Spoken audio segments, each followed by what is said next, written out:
Hi, and welcome back to another session of Biblical Theology, Exegesis, and Hermeneutics, where meaning is always context-driven. I am your host, John Strazicich, and today we'll be continuing in our Hebrew series, and today we'll be looking at a passage basically that is it's an overlapping unit where it belongs with what preceded, but it belongs to what comes after as well. So it's an in-between hinge passage, truly hinge, that belongs to both what goes before, conclusion to what goes before, and a beginning to what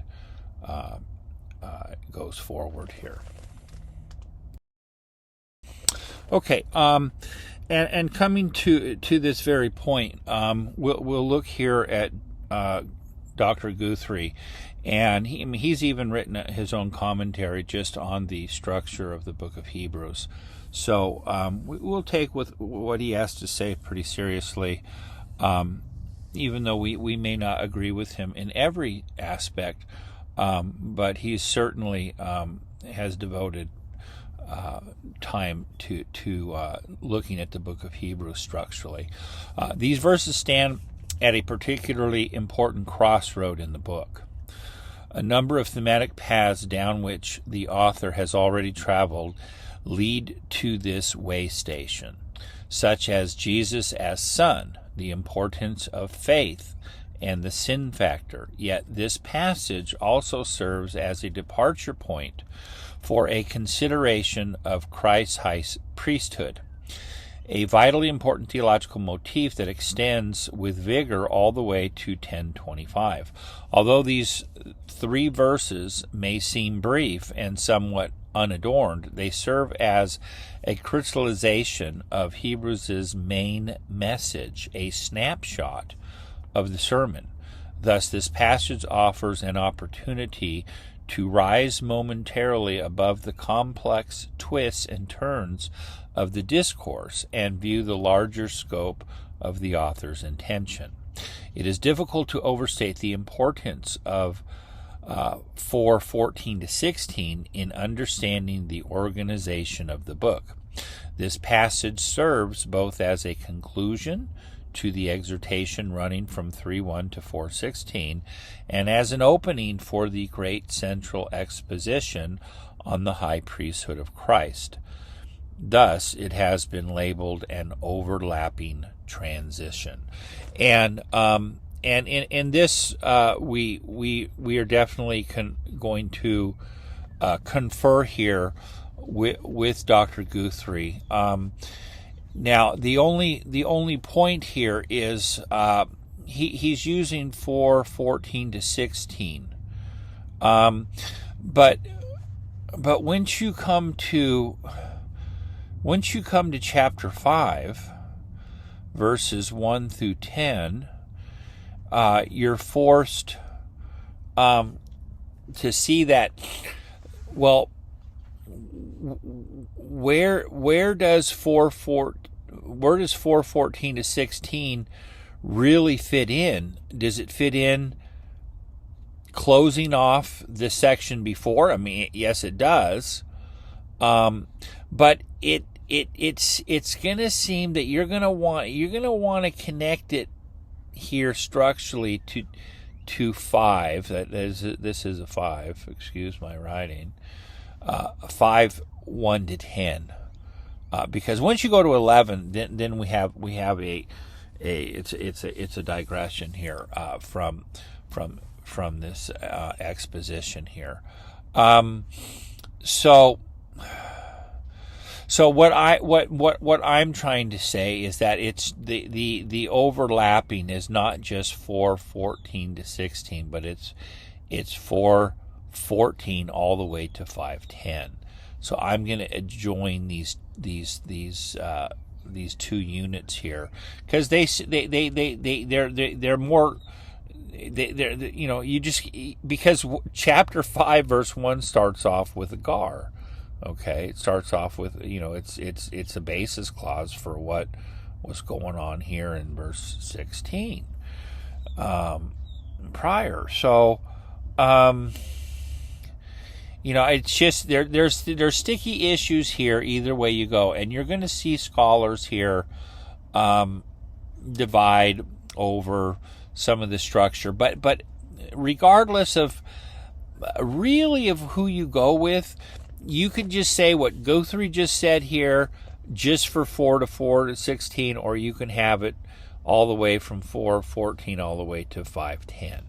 And you're going to see that most people break down this whole unit from 4:14 to 5:10. It's just they're going to use this as a block of material, because to separate them structurally in a macro structure, setting off 5:1 as a brand new beginning, it does not really sit well here when you look at this. So basically, though, it is a hinge and it's an overlapping transition.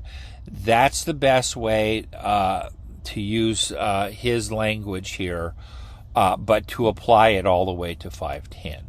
And that's what I want to do. But I don't want to put down Guthrie here for a lot of people follow him in this, using 4:14 to 16 to close it off. It works just with the chapter divisions of the Bible, but remember those were put in later. But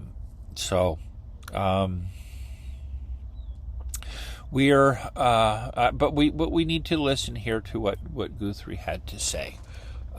Moving along.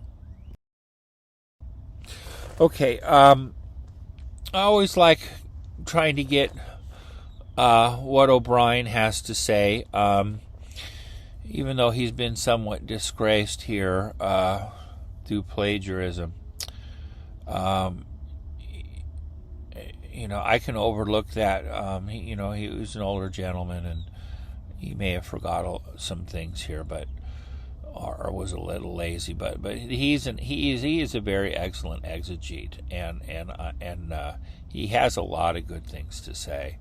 I'm just sorry what transpired here with him. So he says this. This brief section of 3 verses stands at an important turning point in Hebrews. It concludes the first major block of varied exhortatory material, 3:1 to 4:16. That began at 3:1, with its references to Jesus as high priest and to the believer's confession. Verses 14 to 16 are of the same genre as 3:1 to 4:13, and they exhort the listeners to take specific actions. At the same time, these 3 verses play an important role in relation to 5:1 to 10:18.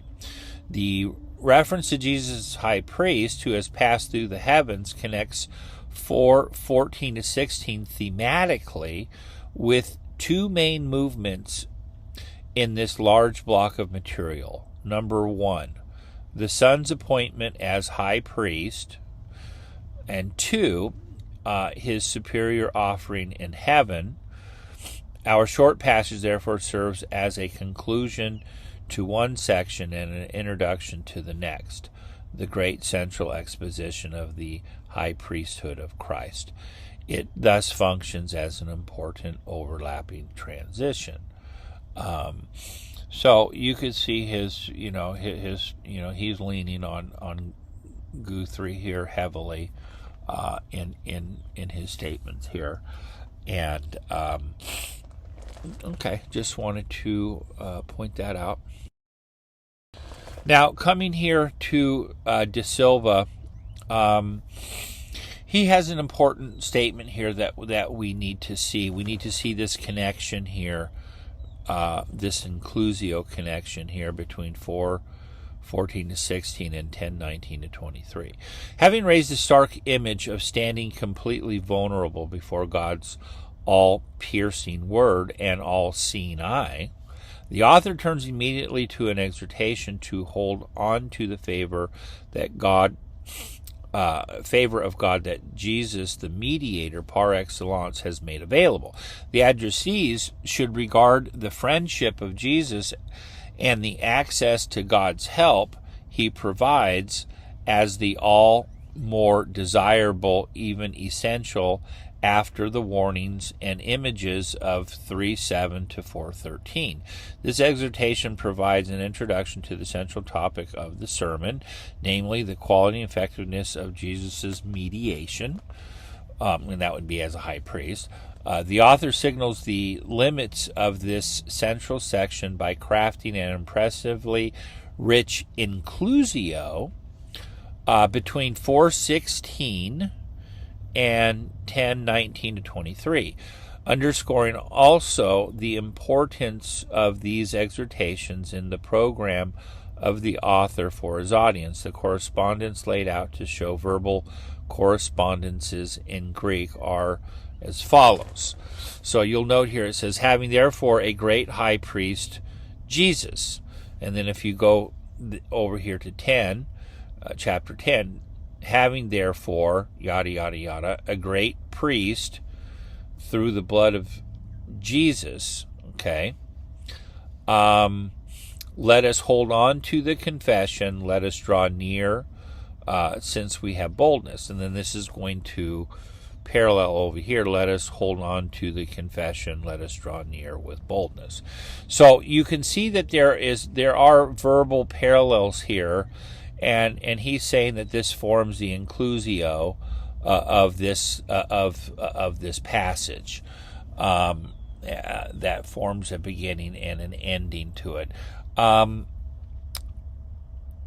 But remember what these guys are doing is that they're saying that 4:14 to 16 is the end of one unit, and it's not the beginning. So it's really not, it's an inclusio when you understand this as overlapping structure, okay? These are overlapping structural markers here. So you need to look at 4:14 here, and we're just going to go all the way to 5:10. Okay, and this is this overlapping, hinging passage that obviously has ties to really from 2:17 to 18, and then immediately following, especially in 3:1 to verse 6, where it talks about Jesus as as the apostle and high priest of our confession. So that's so the therefore here is looking back here to this unit here, and then everything he said since all of chapter 3, and up until 4:13. So anyhow, I'm just wanting to point out here that scholars are looking at this material. They're noticing, repeated language that would seem then to bind text together. But this happens to be at an overlapping transitional point here. But it does function exactly how they're saying, although it may not be within their same parameters. But it is within their parameters if you look at it as overlapping. Okay, that's the key phrase. Okay, I'm sorry that there's a lot of introductory remarks here that I'm using here, these other scholars, but they are important, and we will. We'll finish these off here with Attridge. The pericope functions in a complex way to conclude the themes developed in the first two movements of the text, and to introduce the topics that will occupy the central expository portion, 7:1 through 10:18. It begins with 3 verses, 4:14 to 16, dominated by twin paranetic themes of holding on and moving ahead. The first of these exhortations look back to the inauguration of the comparison between Moses and Christ, the faithful servant and son. The second, while looking backward to 2:17 to 18, begins the treatment of the other attribute of Christ, the high priest, mentioned there, his compassion. This exposition sets the stage first for chapter 7, where the nature of priesthood after the order of Melchizedek is explored through exegesis of Genesis, and for chapters 8 to 10, where the salvific function of Christ's priestly act is presented through an elaborate treatment of the effects of his sacrificial death. So this was Attridge here did an excellent job of just kind of really theologically setting up what is going to be the topics that are covered in this great central section, and to that we do give him credit. Okay, so coming on here, what we're going to typically do, as we always do, is we're going to go ahead and we're going to read through the text, and then we're going to look at structure, and this should be this is going to be an exercise, that's for sure. So we'll begin here. Therefore, having a great high priest, having passed through the heavens, Jesus, the Son of God, let us take hold of the confession.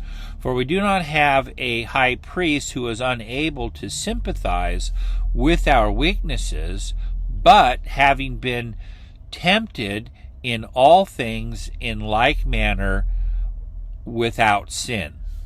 Therefore, let us come with boldness to the throne of grace, in order that we might receive mercy and find grace in time of need. For every high priest taken from men is appointed on behalf of men to the things pertaining to God, in order that he might offer both gifts and sacrifices concerning sins, who is able to moderate feelings with those who are ignorant and err, since he also himself is beset with weakness. And because of this, he is obligated, just as concerning the people, in this manner also, to offer concerning himself matters pertaining to sin. No one takes this honor to himself, but being called by God, just as also Aaron was. In this manner also Christ did not glorify himself in order to become high priest, but the one who said to him, "You are my son, today I have begotten you," just as also in a different, we'll say, place, he says, "You are a priest forever, according to the order of Melchizedek, who in the days of his flesh," you have to come all the way down here to here. Okay. "Who in the days of his flesh offered both prayers and supplications to the one who is able to save him from death, with loud cries and tears, and was heard because of reverence, from reverence. Although being a son, he learned obedience from which he suffered. And having become perfect, he became a source of salvation to all who obey him, having been designated by God a high priest according to the order of Melchizedek.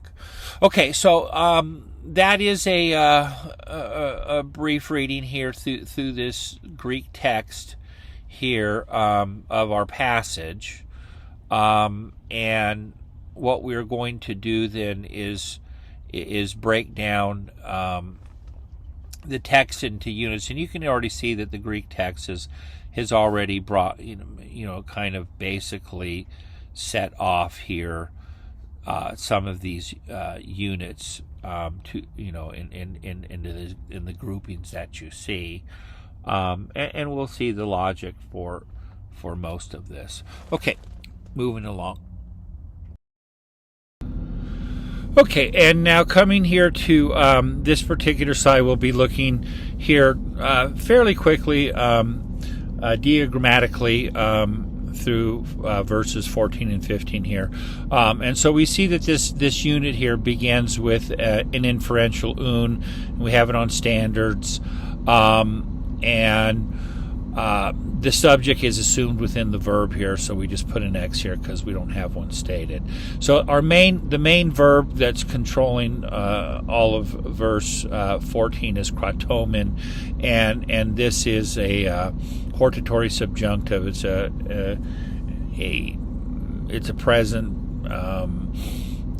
a present active subjunctive, and they function like as a command. And is taking its object here in the genitive, as you can see, tes homologias here, and then it's colored here adverbially by this adverbial participle at contes, and it's probably functioning causally here. And these adverbial participles, they can modify the main verb temporally or according to manner or means or cause, condition, concession, etc. And here it's causally. So we could almost say because here as translating. Because we have a great high priest having passed through the heavens, Jesus, the Son of God, let us take hold of the confession.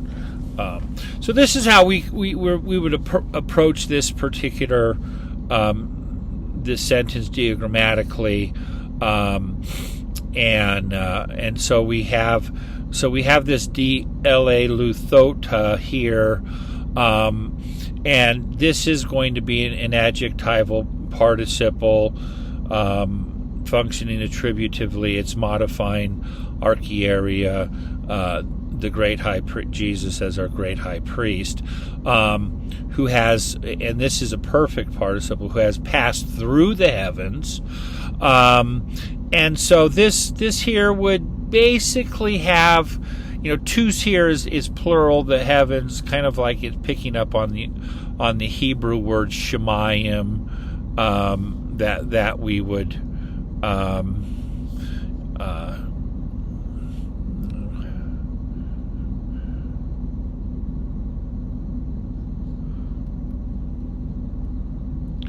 shemayim, which means heavens. It's dual. It's a dual word.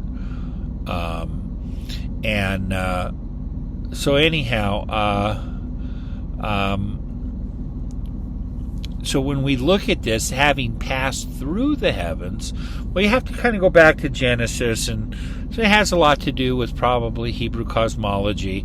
The heavens is called the rakia, as you remember here. So the rakia here in the Old Testament, in the creation story, is it's a barrier that separates the waters of day one in half, And so then half of the waters are above the heavens, and then the other half are below the heavens on the earth, is what we would call oceans today.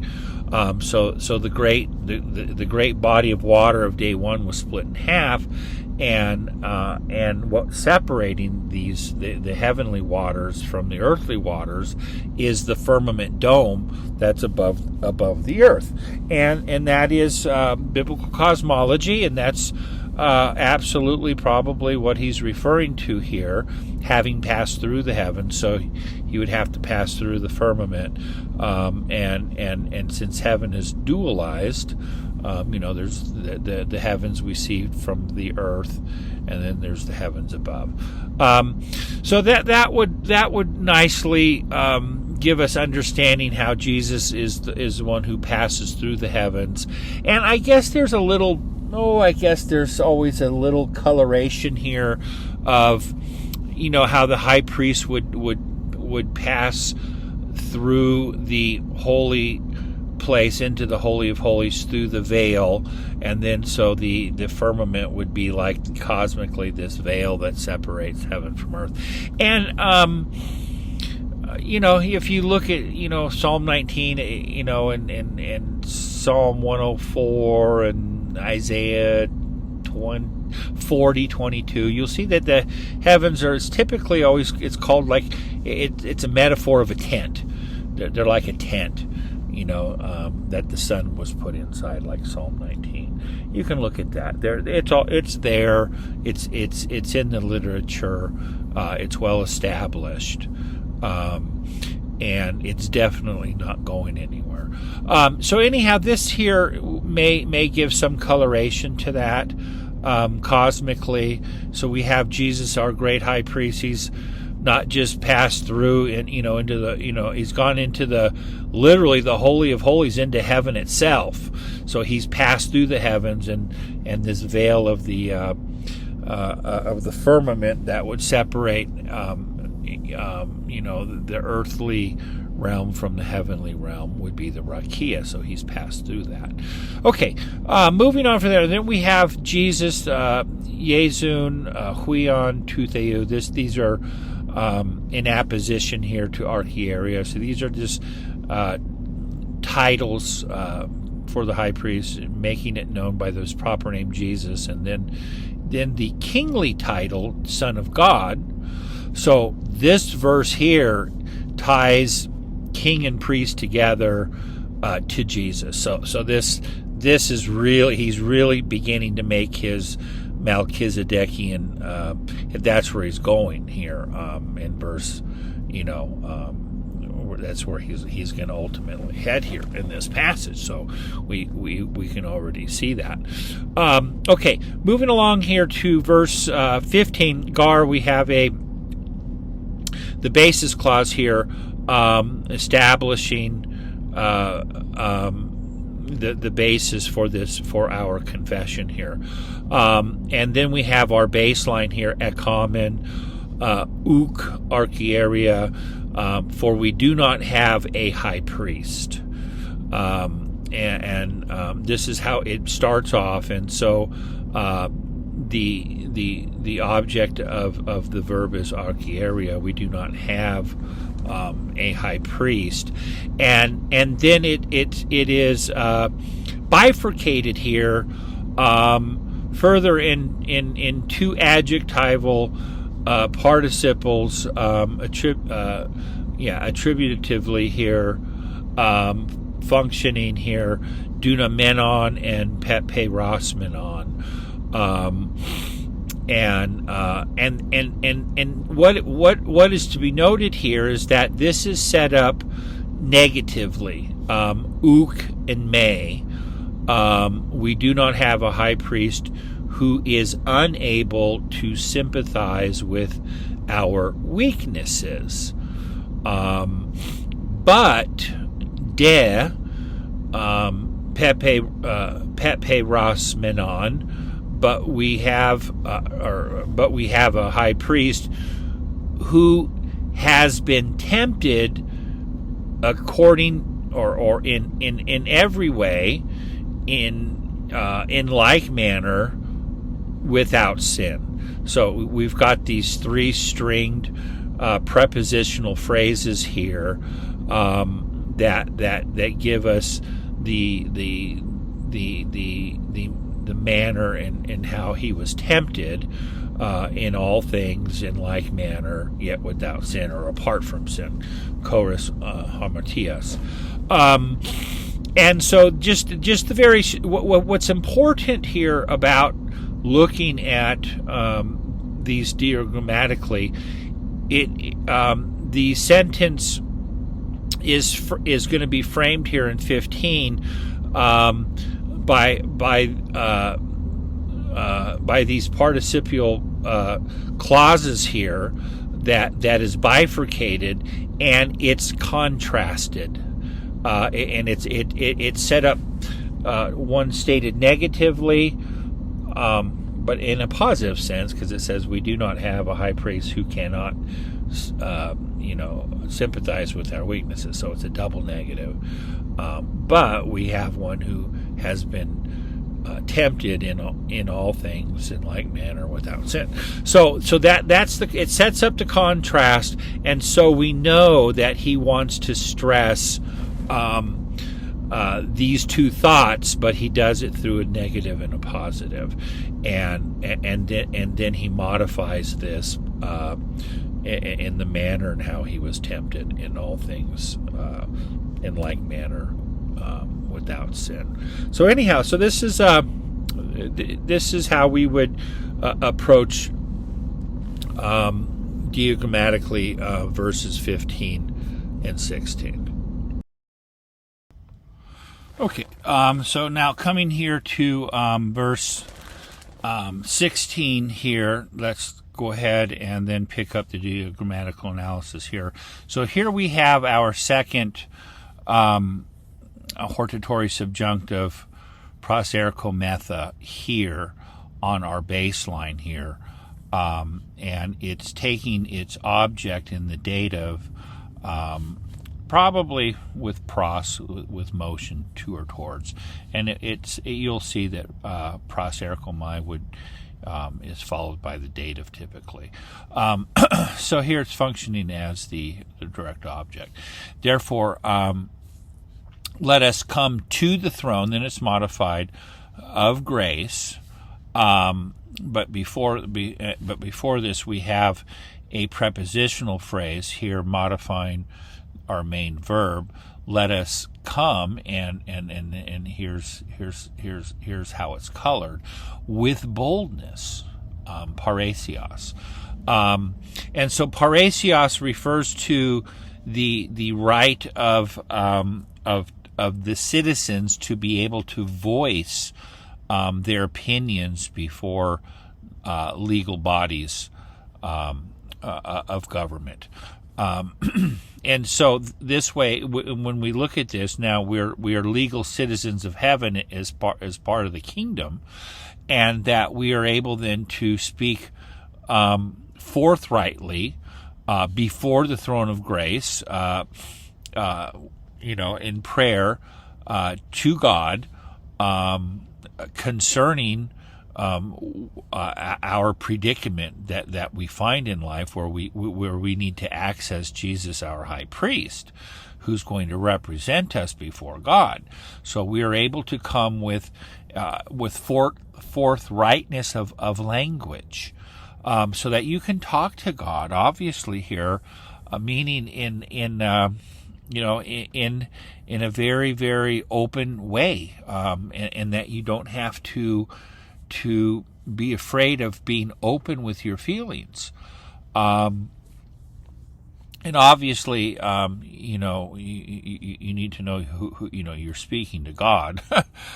So there needs to be some reverence here. But still, regardless, what you're doing is you're speaking your mind. You have the ability to speak your mind, and this is important in prayer. So as the basis of Christ's high priestly ministry, and that he is able to sympathize with our weaknesses, and that he's been tested, he's been taken around the block until they murdered him, and he was found to be without sin, and he was tested and tempted in all ways and in like manners to us fellow members of humanity. So that this is the reason why now this therefore here, in this last hortatory subjunctive here, it culminates that we should now come to the throne of grace with boldness, and then hinge. We have a purpose clause, a subordinate clause, and it's bifurcated. Okay, I guess somewhat almost passively, that we might receive mercy, and that we might find grace. So finding is more of an active thing, and receiving is that it was granted to you. This isn't passive, but the idea is passive of the verb. Receiving mercy and finding grace, and then this here, then these two, this bifurcated purpose clause here, it is further modified here by this prepositional phrase, for help in time of need. So it would function, I guess, temporally, in time of need, but resultantively for help, as a result of help. It could be purpose to here, since this is in a purpose clause. So these aspects here, I'm just, this is just a walkthrough of basic diagrammatical analysis. But what's important here with the diagrammatical analysis, it gives us our baseline, okay, and its modifiers here, and then it gives us our subordinate clause here, and that it is bifurcated. So this all here is going to be it's going to come out in structure, okay. It is definitely going to be seen here as in our next slide, that where we're going to bring some type of structure to all of this. Okay, so coming here to this particular slide, we are going to now apply structure to the text after our translation and diagrammatical analysis. So let's look at what's going on here.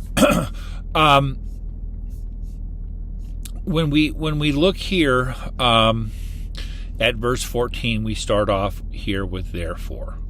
Okay. So that is going to have something to do with my title here, which is Resumption and Transition Concerning Christ's Role as High Priest and Son of God. Because he does pick up here as a title, the Son of God here in verse 14. Therefore, having a great high priest, having passed through the heaven, Jesus, the Son of God. So what he's trying to do then is pick up elements that go all the way back to chapter 1. And chapter 1 was all about sonship, Jesus' kingship. And then in the incarnational part of from 2:5 following, it was then beginning to look at Jesus's high priestly role, and that kind of came to culmination in verse 17 and 18 of chapter 2, and then with verse 3:1, he said, "Let us take hold of our confession, of the apostle and great high priest Jesus." So that is, he's picking up those elements there, and he's wrapping them all up here to come down, ultimately to Christ's role as following the order of Melchizedek, since he was both a king and priest. So that's why he's going to mention here Son of God, and that's why I want to put it here in the title, because that is important. But this is definitely a resumption and transition. That's what these verses here serve. And then looking at verse 14 specifically, it's a renewed hortatory call to our confession. And it starts off with the therefore, and we've already talked about that. And then it develops into this causal adverbial clause here that colors the main verb kratomen, which says, because we have a great high priest, having passed through the heavens. And so we have this causal statement, and then we have the identity statement here, which is Christ our high priest, who passed through the heavens. And then he gives these titular names, Jesus, and then the Son of God. And then it ends here with the hortatory call, let us take hold of the confession. So the confession here is taking hold of the titles of Jesus as the Son of God and the great high priest, and because he's passed through the heavens, that's why he is the great high priest, because he's his priesthood is in heaven. And standing before God. And then we saw the whole thing there about de eleluthota here, having passed through the heavens, and we looked at that in terms of the rakia and passing through the firmament, and that's probably what that refers to. Okay, and then now dropping here to the second point in verse 15, and this is a basis statement, and it's going to be the basis statement for the confession specifically. For we do not have a high priest who is unable to sympathize with our weaknesses, but having been tempted in all things in like manner without sin. And so this is... I titled this negatively and positively contrasting basis statements. And so that's exactly what he does. He sets up here that it's stated negatively with this ume, that we don't have a high priest who cannot sympathize with our weaknesses, but and so that develops the contrasting element here, but we have one who who's been around the block, so to speak. He's been tempted, he's been tried, he's been tested, and he's been true. And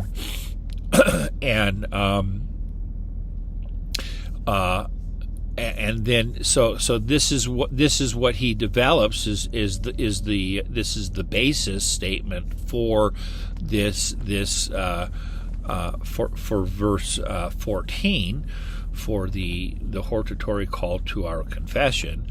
And then he wraps it up here in verse 16 with another therefore. So based upon the first hortatory call and that basis statement, he now says, therefore, let us come with boldness to the throne of grace. So why can we come with boldness to the throne of grace? It's because specifically of what he just stated here in verse 15. Okay, because Christ can sympathize with us, and he's been tried and tested and tempted in every manner, but he's without sin. So he's going to be the perfect high priest who's going to be able to represent us before God, and because of his incarnation, having become a man in his incarnation. So this is the reason why we can come with boldness and approach the throne of grace. And remember, this is a huge thing. In the Old Testament, only the high priest would be able to, go once a year. We can go every day, to the throne of grace, right into, our prayers will come right into where Jesus is at. We're not talking about an Aaronic priest over there in Jerusalem, and that goes into the holy place, but on a daily basis. But I mean, but only in the Holy of Holies once a year. Jesus is there in the presence of God, continually at the right hand. So this is massive. This is a huge theological, Christ's priesthood is just so much better than the first covenant. The Aaronic priesthood. It's not even, Aaron can't hold a candle to Christ. This is crazy. And then it has this. We have so we have the manner of our approach, which is with boldness, and then the purpose. So why are we coming? It's for two things: to obtain mercy and find grace, and that's in a time of need. Boom, there you go. So you're it's for help. It's for this assistance and help in time of need. So the structure here just lines up really nicely with the text. The text just lays this out on its own, and it develops it really nice. So that should be it.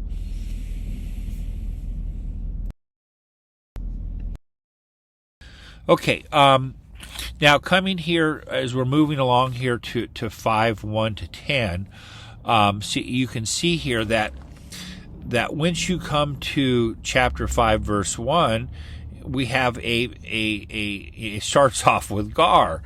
So we have, 4. Every high priest who is taken from men,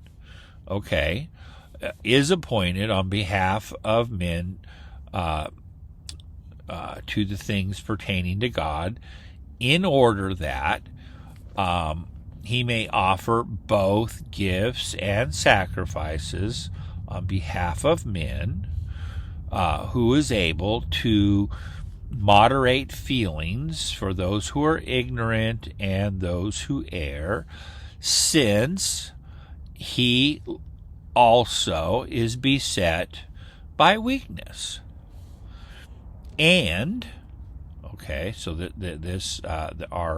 our base statements here, our baselines.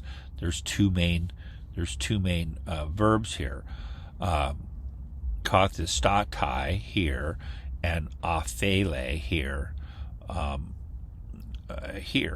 So we have this is our second one. I did this. I bifurcated this because there's a lot of ellipses going on. So I just repeated here this main verb, but it's bifurcated. And so then the second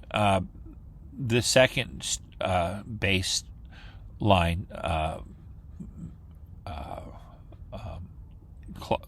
clause here for the main sentences, this compound sentence, he is obligated because of this to offer on behalf, concerning sins. He is obligated in like manner to offer on behalf of his self, just as he is obligated to make offerings concerning the people. So this is how there's not all these words are not here. This is highly elliptical and compressed language, and so you have to then extrapolate from all of these left out words, but there's enough words here so that you can follow the text logically in your mind. I'm just supplying some of the lacunas, or I should say ellipses here that were left out. But it's basically this, this is a bifurcated compound sentence here with all of these, subordinate clauses here attached to each of the main verbs of this compound sentence. And it's quite involved here. But it's worth working through and understanding, how we have like a purpose clause here, and we have this concessive clause here, and we have it's just loaded. It has so much here, and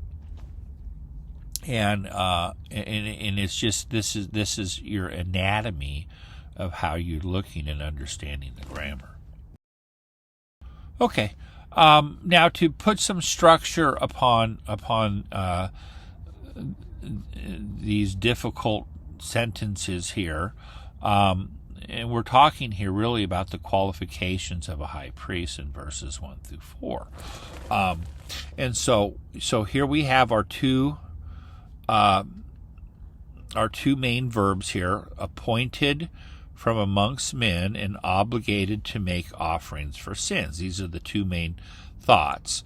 And then underneath each of these, we have some stipulations that were meant to modify all of these the main verb.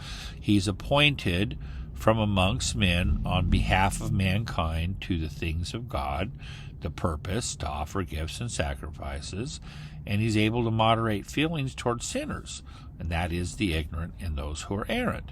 And then there's a causal statement, because he is also beset with weaknesses. So this is a pretty easy way to follow the text and put some structure here upon it, and it seems to work. And then in the second half of the bifurcated sentence, obligated to make offering for sins, first for himself and then for the people. And then lastly here in verse 4, that no one takes this honor to himself, but being called by God, just as also Aaron. So this is a statement of contrast. The office is not assumed, but appointed by God, and then it has this other statement, as Aaron was. So he's giving us something here to show a like similarity of Aaron, and using Aaron as an example of comparison here. So this is thrown in here, and this is a statement of contrast. The office is not assumed, but one is appointed by God, and then it gives us this similarity statement, as Aaron was. So and then this is going to then it's going to turn on its hinge, and then it's going to make its application to Christ. And then, verses 5 through 10 is then going to be about Christ. So we have here in verses 1 through 4 the qualifications of a high priest, basically of the Old Testament, as Aaron, and it shows you all the different things that are necessary for qualifications. And that, first of all, the high priest is taken from men, and no high priest was ever a woman. Just definitely a patriarchal idea here that the Bible presents, that the high priest is never going to be a woman, of course, but but taken from men. Now here, but appointed on behalf of mankind. So you've got this statement here where you have to understand that the meaning of men here, this is talking about masculinity, and then this particular one, it would be talking about mankind, including women. And you have to just pick that up from what you know, from your knowledge of the Bible, and that works out. But high priests were definitely men and not allowed to be women. That would, I don't need to say anything else. And then there's a purpose for all of this. Okay, there's a purpose. And so what is the purpose of the priest, of the high priest? He's to offer both gifts and sacrifices on behalf of sins. And so this is what he's to do. He is to then to take the offerings that the people brought, and then he is to bring that before God, and make intercession. And then it says that the high priest is able to measure out. This is where we get meter, a meter from here. Metriopathein here, the infinitive. But this here just means to moderate one's feelings, okay, or to moderate one's passions, whether anger or joy or whatever. So you're to moderate. The high priest is to moderate his feelings negatively or positively towards the ignorant and the errant, those who are deceived. Okay. And so this is the job of every high priest, and also of Christ. Remember back, before we had to sympathize, which means to feel along with, and it does retain, the even though it's the preposition that's stuck to, in front of the verb. It still retains its meaning there of that it's, we would want to say soon, but it becomes, with a mem there, when it joins here with patheo.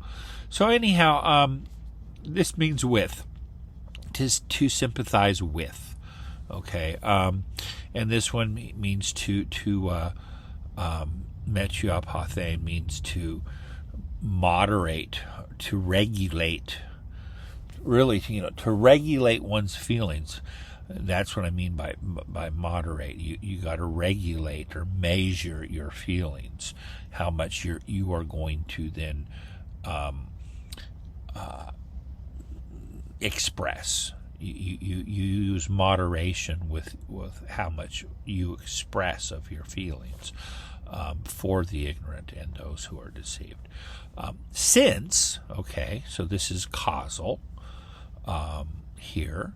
Since he himself is beset with weakness, so this shows us that when he is moderating his feelings with them, it's because he also himself is beset with weakness.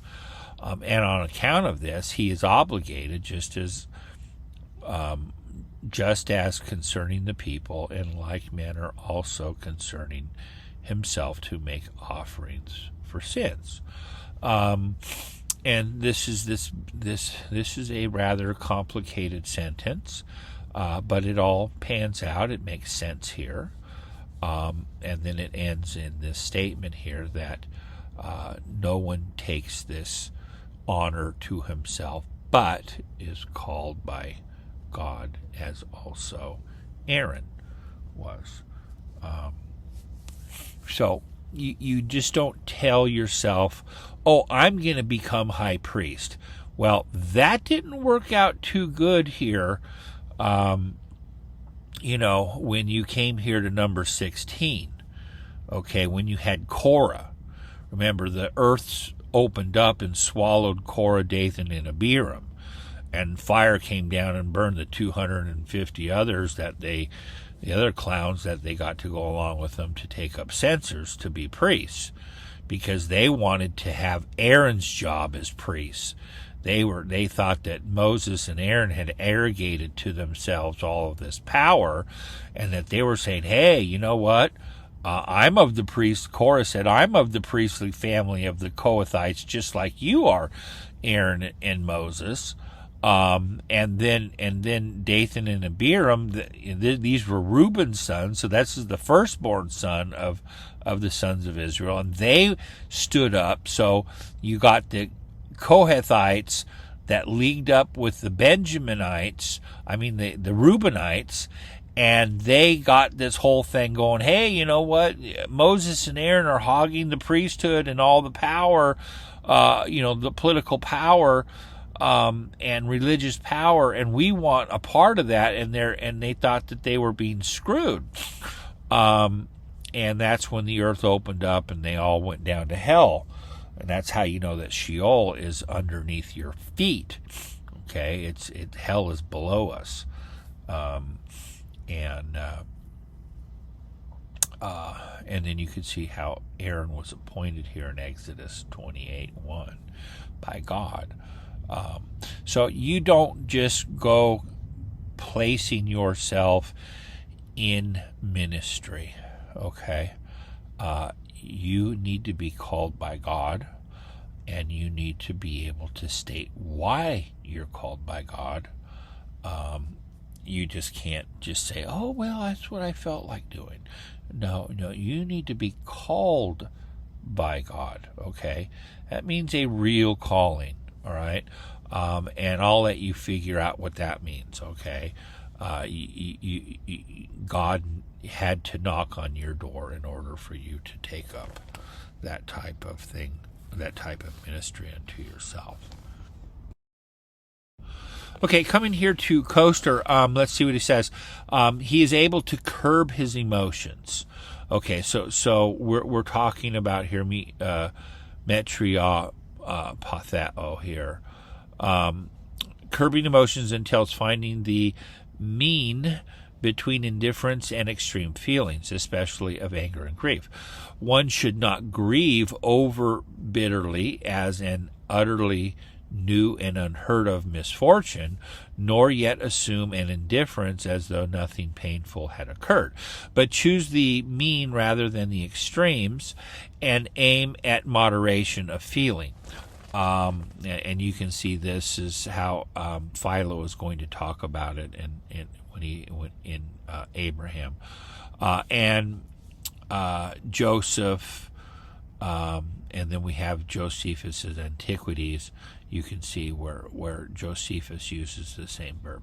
Although Stoics sought to eliminate the passions, viewing them as unnatural movements in the soul, Peripatetics wanted to moderate rather than eliminate these emotions. We can see this in Diogenes Laertius and Lives, and Philo.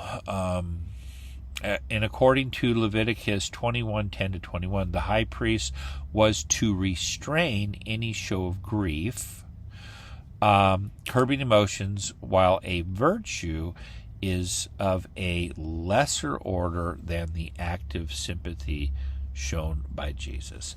So he wants to say that, when it talked about Aaron, it uses the verb metria patheo, and then with Christ it was sum patheo. So I think both are going to be used by Christ, but his statement that Jesus' sympathy and Jesus's curbing of emotions are better than how they would be operated by a typical high priest, because Jesus is perfect. So you can't improve on Christ. So whether a high priest, whether of Aaron or of Christ, Christ's sympathy or Christ's his how he goes about displaying his feelings are going to be, or curbing his emotions is going to be better than how Aaron or any other earthly high priest would have been able to perform those tasks.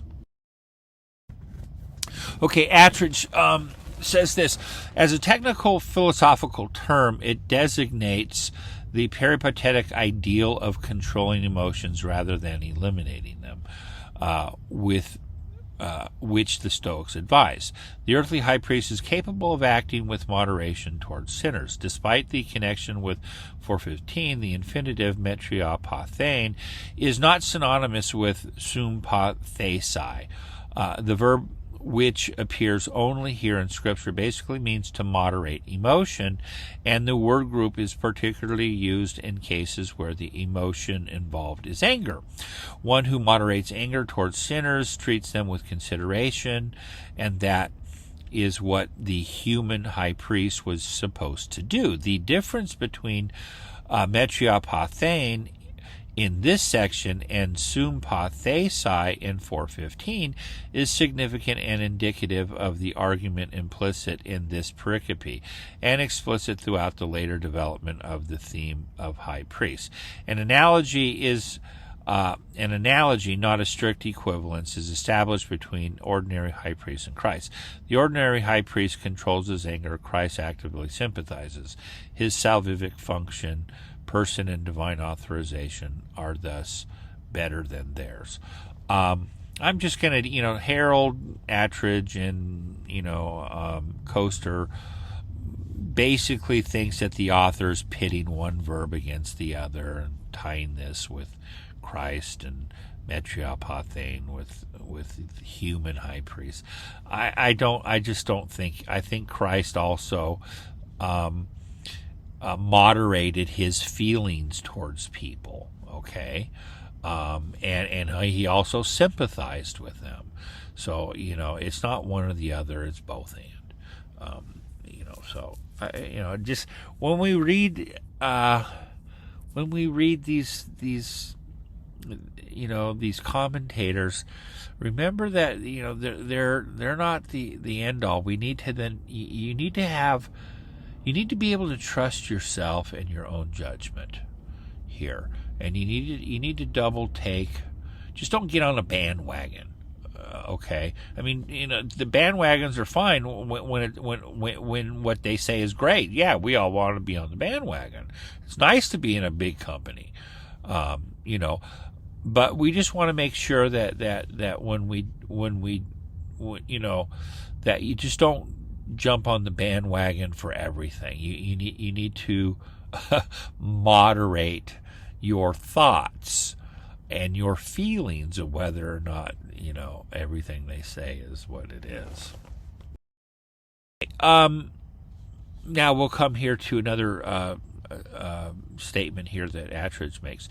The call to the addressees to approach the throne of grace, to throno, tes caritas, evokes the image common in the Old Testament of God enthroned on high. That throne was the archetype of the Ark of the Covenant in the inner sanctuary, where God was to be found and where the rites of expiation on the Day of Atonement were conducted. The earthly counterpart of the heavenly throne was then suitably called a mercy seat, hilasterion, and the heavenly throne where the true high priest has ministered is the source of God's gracious assistance. So Attridge here is absolutely right here in his assertion here that we should look at this as the mercy seat, whether in heaven or looking back to the Aaronic system. where we had the mercy seat, which was God's throne. Okay, cool. All right, so coming here then, just looking back here at the structure here, just notice here that I put on here 3 points here through 1 through 4, and all these subcategories. So try to fit these in with your own workable outline, and hopefully this will be of assistance to you. Let's move on here to Lenski, coming here to 5.1 here. The Gar introduces this entire explanation, verses 1 through 10, which is an elucidation of 4:14 to 16. The essential point of which is found in 4:16. As our great high priest, Jesus is able to sympathize with our weaknesses, having been tried and tempted in every way in like manner as we are. We are now told that every high priest was a man who was taken from being beset with weakness. We are also told that that this is not an office that anyone should take of his own glory, since he was placed into this office by God. We see how deeply Christ was humiliated, and by all that he suffered, he was made complete as our high priest, one after the order of Melchizedek, no less than the cause of our salvation. So what I wanted to pick up here in Lenski's comments is that 5.1, okay, is a basis statement for the entire explanation. It introduces the entire explanation, which is built on top of 4:14 to 16. That is why I didn't want to break up 4:14 to 16 and cut that off and say 5:1. Now we have it's a completely different point. No. 5:1 is intimately connected by Gar to 4:14 to 16. So you just can't break up. You got to treat 4:14 to 5:10 as a unit. This is how I'm looking at it structurally. It's bound. So, and I know that people differ here. So, but I'm also aware that they have their reasons, and I'm willing to concede and allow them to, I'm not saying they're wrong. I'm just I would differ with their opinion. And even though they're going to use the term, it's an overlapping transition. So that pretty much says it all. They've conceded. They've conceded. They understand that you just can't separate 5:1 from 4:14 to 16. It's impossible. So this is kind of like it's a hinge passage, and it overlaps with what went before and what comes after. So it's an in-betweener. So just look at it as a gray area, and it's a big overlapping transition. That's a good way to go with it.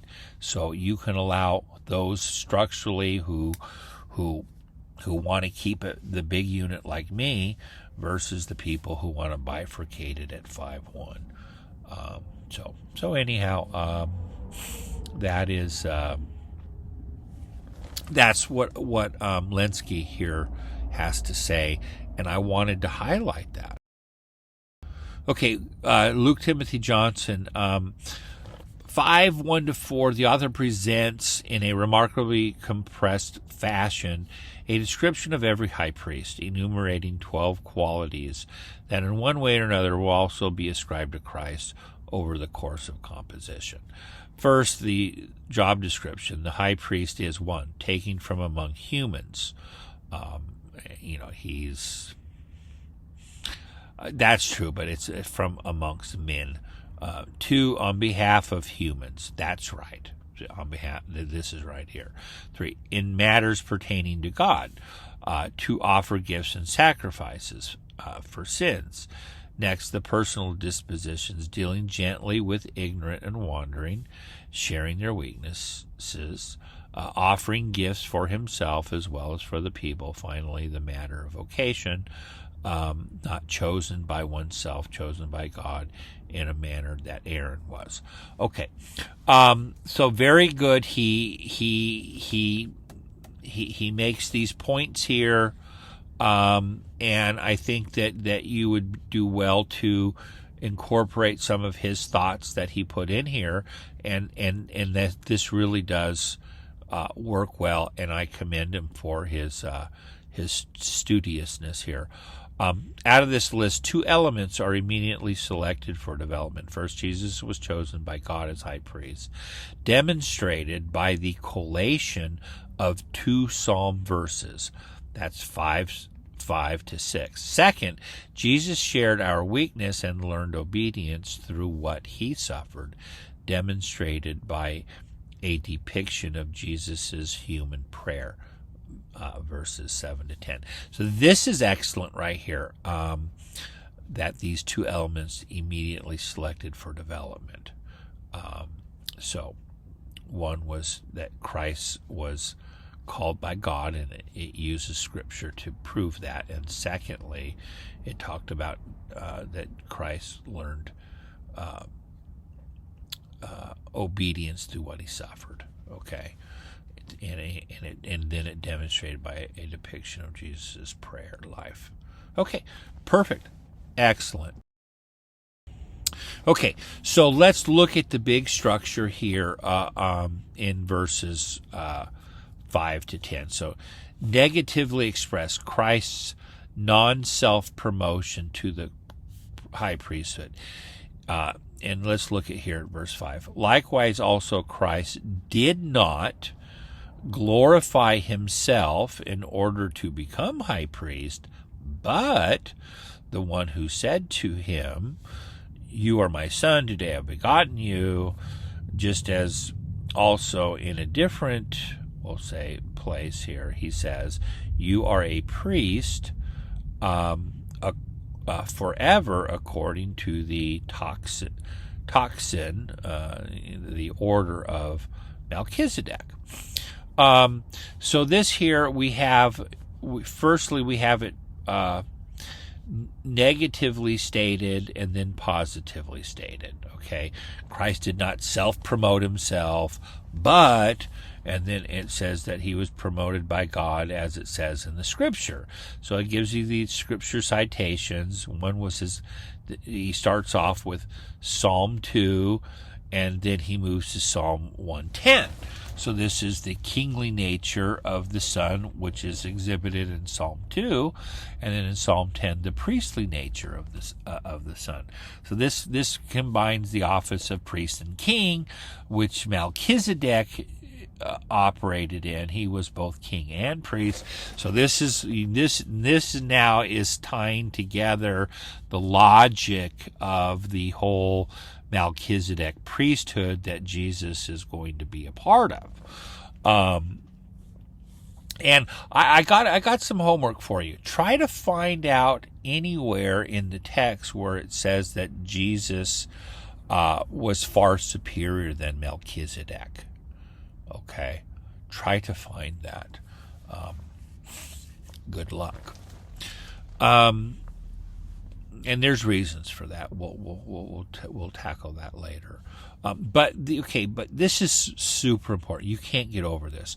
Psalm 2 and Psalm 110 are brought together to formulate this whole Melchizedek idea here of Christ's priesthood. And know here that he was designated a high priest according to the order of Melchizedek. Well, remember, Psalm 110 says just he's a priest according to the order of Melchizedek. Not high priest, but our author here puts in high priest. So that's sweet. So here's the scriptural context here of the calling. And so that binds that Christ did not do this himself, but that God appointed him, and the proof for that are these scripture citations, and we've already seen this, especially Psalm 2, back in 1:5, yeah. It was cited in 1:5. And then in 7 to 10, we have this extended narration, the Messiah's humiliation and exaltation to a Melchizedekian priesthood. So we have the historical characterization of the Messiah's prayers. And so we have the types of prayers. There's requests and supplications. The reasons for those prayers was to be saved from death. And the manner of those prayers with strong cries and with strong tears. And the cause of being answered was because of Christ's pious lifestyle. And I'm going to tell you, this right here is really following the text. When you look here at the text, these are all itemized. This is very, very important. This is very good structural analysis. Hopefully you'll use this in going forward. And then there's the process of perfection result in Christ becoming the source of salvation. So as a result of Christ having become perfected, okay, he then became the itios, okay, the source of eternal salvation for those who obey him. All right, and